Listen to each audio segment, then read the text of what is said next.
మీ business ఏదైనా మీ ఊర్లో promotion చేయాలంటే అది సుమన్ టీవీతోనే సాధ్యం. ఇప్పుడే సంప్రదించండి.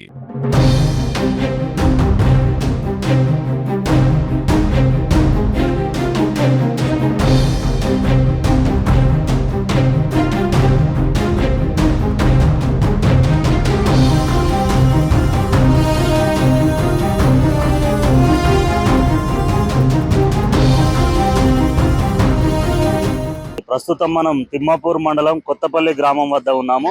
ఈ గ్రామం రాజీవ్ రహదారి పైన మనం ఉన్నాం. ఎల్లప్పుడూ 24 గంటలు రద్దీగా ఉండే ప్రాంతం ఇది. ఇక్కడ వాహనాలు అతి వేగంగా, లారీలు, 4 వీలర్స్, 2 వీలర్స్ అతి వేగంగా వస్తూ ఉంటాయి. ఈరోజు పొద్దున గోలి చంద్రారెడ్డి అనే ఒక వ్యక్తి ఇక్కడ ముందు ఒక సైడ్ నుండి రోడ్డు దాటే క్రమంలో అతి వేగంగా ఒక కారు వచ్చి ఆయనని ఢీకొట్టింది. ఆయన అక్కడనే మరణించాడు. విజువల్స్ చూస్తూ ఉన్నాము. అతి వేగంగా వస్తూ ఉన్నారు. కారు కూడా గోలి చంద్రారెడ్డి అనే ఒక వ్యక్తిని, ఈ విలేజ్ కు సంబంధించిన వ్యక్తిని ఢీకొట్టి వెళ్ళిపోయింది. ఆ కారు యొక్క భాగాలు ఇక్కడ చూడొచ్చు. ఆ కారు కూడా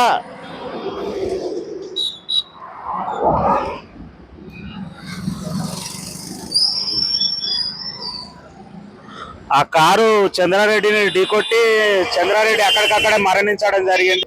చూడొచ్చు, మనకు వాళ్ళకి ఎంత అంటే అత్యవసరమైన పరిస్థితి ఉంది. అర్జెంటులో ఒక నిమిషాలలో వాళ్ళు గమ్యస్థానం చేరే ఉద్దేశంగా ఎట్లా పోతున్నారు చూడండి ఒక్కొక్కరు. ఆ చంద్రారెడ్డి ఇక్కడ కారు ఢీకొట్టడం వల్ల అక్కడ ఎగిరి అక్కడ పడ్డాడు. ఆయన 2 వీలర్ అంటే ఎలక్ట్రికల్ బైక్ రోడ్ అవతల పడ్డదట. అంటే ఆ కారు ఎంత వేగంగా వచ్చి ఢీకొట్టిందో మీరు గమనించవచ్చు. ఈ సంఘటన గురించి ఇక్కడ ప్రత్యక్షంగా మనకు అంజయ్య ఉన్నాడు. అంజయ్యని అడిగి తెలుసుకుందాం. ఏమైందండి అంజయ్? కారు హైదరాబాద్ కర్మార్ పోతుంది కారు. నేనే టర్నింగ్ అవుతుండు ఏది ఇటు వాళ్ళ అమ్మాయిని దించి దాటంగానే గతం కారు వచ్చి కొట్టింది. కొట్టేవరకు ఇక్కడ పడ్డాడు. బైక్ అక్కడ వేగిపడ్డది. అక్కడ వేగిపడ్డది రోడ్ అవతల బైక్ పడ్డది. కారు వెళ్ళిపోయింది. ఇక్కడ అయిపోయింది. అది ఎంత ఫాస్ట్ గా వెళ్తున్నారు. ఎవరు ఇప్పటి వరకు ఏమన్నా పోలీస్ డిపార్ట్మెంట్ వాళ్ళకి వీళ్ళకి ఎవరేం చెప్పలేదు. సార్ ఇప్పుడు వాహనాలు ఉసుక వాహనాలు వస్తాయి, బస్సులు వస్తాయి. మేము ఇది ఉస్మాబాద్ హైవే కాబట్టి హైదరాబాద్ నుంచి వచ్చే వాహనాలు ఇక్కడ ఇటు చూసుకుంటారు. ఒక డివైడర్ వేసి ఇది ఇక్కడ ఫ్లేవర్ ఏదైనా ఒకటి చేసి ఇక్కడ ఉంటేనే ఈ గ్రామస్తులు కానీ ఊర్లు కానీ వేరేటోళ్ళు ఇవ్వలేరు కానీ బతుకుతారు. ఇది లేకపోతే మాత్రం అంగన కానీ జంగ సార్ ఫ్లేవర్ అనే వేయాలి. లేకపోతే ఏదైనా డివైడర్ కొంచెం స్పీడ్ బ్రేకర్ అని పెట్టాలి. అక్కడ ఇక్కడ మొత్తం హైవే ఖచ్చితంగా హైవే పెట్టాలని నిర్ణయం చేస్తుంది. దాటాలంటే బాగా ఇబ్బంది. దాటాలంటే ఒక అర్ధగంట పడుతుంది. దాటాలంటే దూరం. మా పిల్లలు ఇప్పుడు ఇటువంటి స్కూల్ పోవాలి, దాటాలంటే మస్తు ఇబ్బంది అవుతుంది. అది ఏదైనా ప్రయత్నం చేసి కొంచెం ఏదైనా చేయాలి. దానికి ఇక్కడ నిత్యం రద్దీగా ఉండే రోడ్డు. ఈ విలేజ్ కూడా చాలా పెద్ద విలేజ్. ఇక్కడ వేల మంది జనాభా ఉంటారు. కానీ ఇక్కడ మనం చూడొచ్చు, విజువల్స్ చూస్తే ఏ వెహికల్ కూడా ఆగే పరిస్థితి లేదు.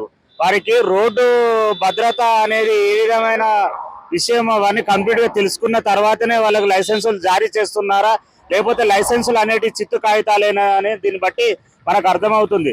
లైసెన్స్ ఉన్న ఒక డ్రైవరు ఇక్కడ డివైడర్ ఉన్న దగ్గర, కొన్ని సిగ్నల్స్ ఉన్న దగ్గర ఏ విధంగా ఎంత వేగంతో ప్రయాణించాలి, ఏ విధంగా ఉండాలనే కనీస పరిజ్ఞానం వాళ్ళకు ఉండటం లేదు. వారు చేతిలో స్టీరింగ్ ఉన్నది అని అంటే వాళ్ళు గాల్లో తేలిపోతున్నారు. చాలా మంది ప్రాణాలను కూడా గాల్లో కలుపుతున్నారు. దీని గురించి డిపార్ట్మెంట్ వారు స్పందించి ఇక్కడ మనకు ఏదైనా దానికి ప్రమాదకు జరగకుండా ఏదైనా చర్యలు చేపట్టాలి.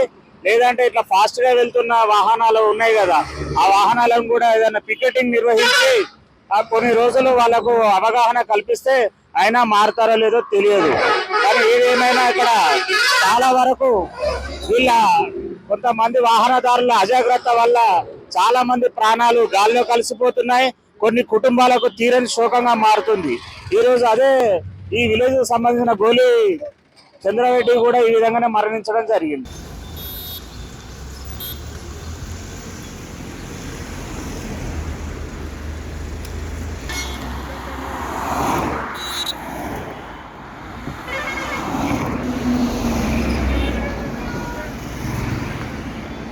ఈ రాజీవ్ రహదారి వెంబడి ఎక్కడ చూసినా కూడా మనకి ఇదే పరిస్థితి ఉంది. హైదరాబాద్ నుంచి ఇది మంచిర్యాల దాకా పోతుంది ఈ రోడ్డు. ఆ డివైడర్లు ఉన్నా కూడా, ఇక్కడ విలేజ్లు ఉన్నా కూడా ప్రజలు ఎక్కడ ఇండ్లు ఉన్న దగ్గర కొంచెం మెల్లగా పోవాలని వాహనదారులు కనీసం ఇంగిత జ్ఞానం లేకుండా చాలా ఫాస్ట్ గా వెళ్తున్నారు. ఇప్పుడు ఇప్పటిదాకా మనం విజువల్స్ కూడా కనబడ్డాయి. ఇట్లా చాలా వరకు ప్రమాదాలకు గురవుతున్నారు చాలా మంది. ఇంకోటి ఏంటంటే ఇక్కడ ఏదైనా అవసరం ఉండి రోడ్డు దాటాలంటే కూడా ఇక్కడ గ్రామస్తులు భయపడాల్సిన పరిస్థితి ఉంది. దీన్ని ఇకనైనా గమనించి అధికారులు ఏదైనా చర్యలు చేపట్టాలి. వాహనదారులు కూడా ఇండ్లు ఉన్న దగ్గర, అలాగే ఇక్కడ డివైడర్లు ఉన్న దగ్గర కనీస ఒక ప్రమాణాలు పాటించి వారు ప్రమాదాలకు గురి కాకుండా చూసుకోవాలని కోరుకుంటూ కెమెరామెన్ శేఖర్తో శ్రీధర్, సుమన్ టీవీ.